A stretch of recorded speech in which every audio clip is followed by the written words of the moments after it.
Spiritual warfare is a war that nobody is exempt from. Everybody has to face it at some point of their life, but most importantly, some point of the day. Complex conversation. A lot of people believe in God, but don't believe in the spiritual. A lot of people believe in the spiritual, but don't believe in God. I strongly believe in spiritual warfare. I see it every day, people who go through it every day, whether it's consciously or subconsciously. I believe that you gotta be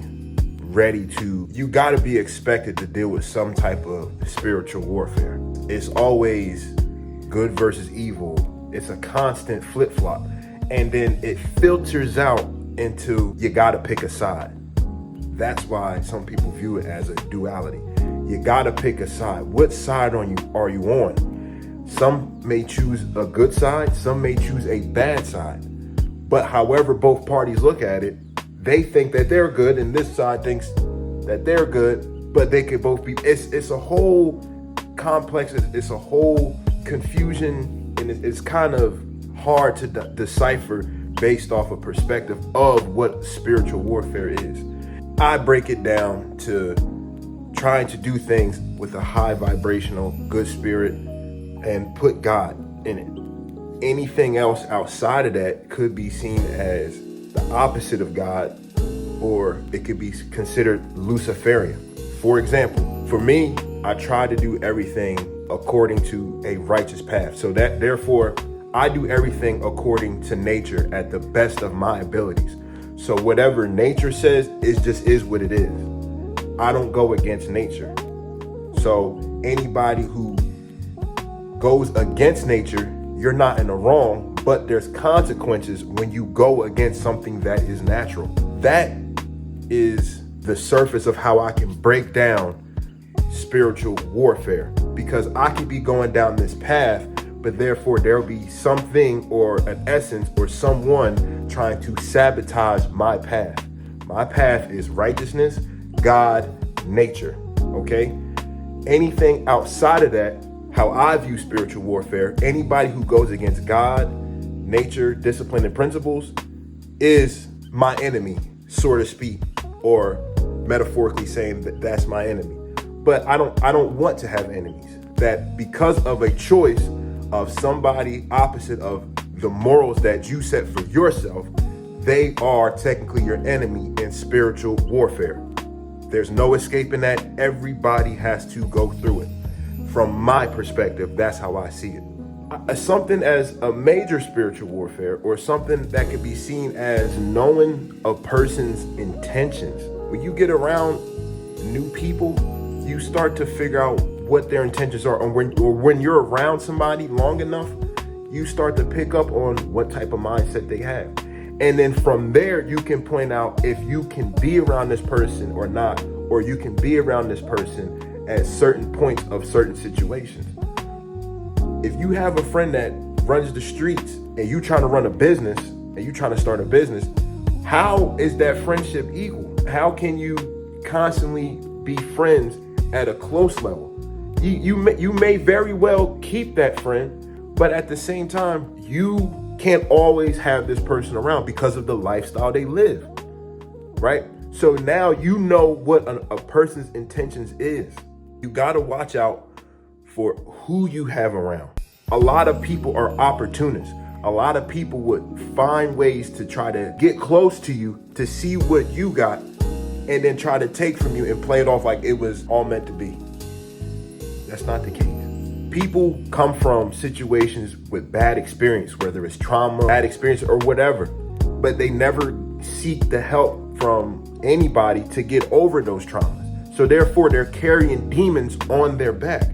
There's people that walk around with dark energy and dark spirits on their back every single day. And you or majority of people hang around them, whether it's consciously or unconscious. But that gut feeling of when you know a person is bad or their intentions are bad, in my experience, that is a form of spiritual warfare. Like, you know something is wrong. People, like I said, people carry dark spirits on their back every single day. Now, based off whatever religion you are or whatever spiritual practices you ever do, to try to stay on the righteous path or cleanse your soul or whatever, got to stay down that path. And if you don't, by all means, but be self-aware about dark energies and positive energies. And it's not hard to pick apart, because usually people will show their intentions by an action. People will show their intentions by an action. So therefore, you got to pay attention to that. People who carry the dark energies on their back, it can have an influence on your whole area or your whole circumstance of whatever you have in your domain. You got to be careful, because there's always somebody leeching. Don't ever do something positive and burst out about it. I had to learn that the hard way. Don't ever do something positive to impact anybody and then boast about it. Like, oh, I'm doing this, or I'm accomplishing this for my business over here, or I'm feeding the homeless over here because this is something good. Don't ever boast about it. Do it, but do it out of your heart. Don't ever brag and boast about anything positive, because the negative is always leeching. The negative people are always leeching on what can they grab from this. That's why you ever see famous people who grew up poor and in poverty, they go back to the hood that they come from or stuff like that, and the next thing you know, they get killed, or they try to throw a festival or throw something and they get shot up. It's because there's always a dark person that's trying to ruin your positivity. It's everywhere. Everybody goes through it, whether it's you don't got to be mega rich to go through spiritual warfare. It's for everybody has to go through it, whether it's through friends, family, it doesn't matter. Co-workers, bosses, it does not matter. Everybody has to go through spiritual warfare. You cannot escape spiritual warfare. Everybody goes through it. My advice is that you don't have to be antisocial. Know who you can be social around. You got to protect yourself, protect your soul, and protect your spirit, and keep a positive attitude and stay around people who do positive things like you do. That's the only way you can be comfortable. And yes, you're going to come across some people who have those negative energies, and you're going to have to fight them off by using your wisdom. You have to use wisdom. You can't use emotions and feelings when you're in spiritual warfare. That will get you caught up in things that you can't even imagine, because the spirit realm, we can't even fathom it. Ego.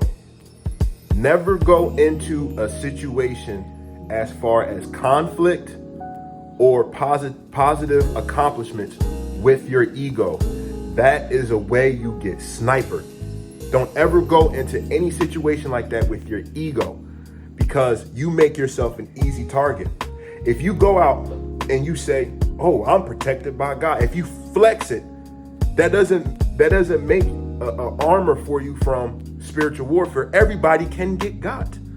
So don't ever flex like, yeah, I do this and I got this on, because you can always get got. You must protect yourself. You must be smart, and you must, whether you pray, meditate, whatever you do, stay in that positive realm of protecting your spirit and protecting your soul, because there's leeches and demons everywhere. So you got to use wisdom, you got to use your mind, and you got to protect yourself at all times. Okay? This is Dondre Dotson, and I'm signing out.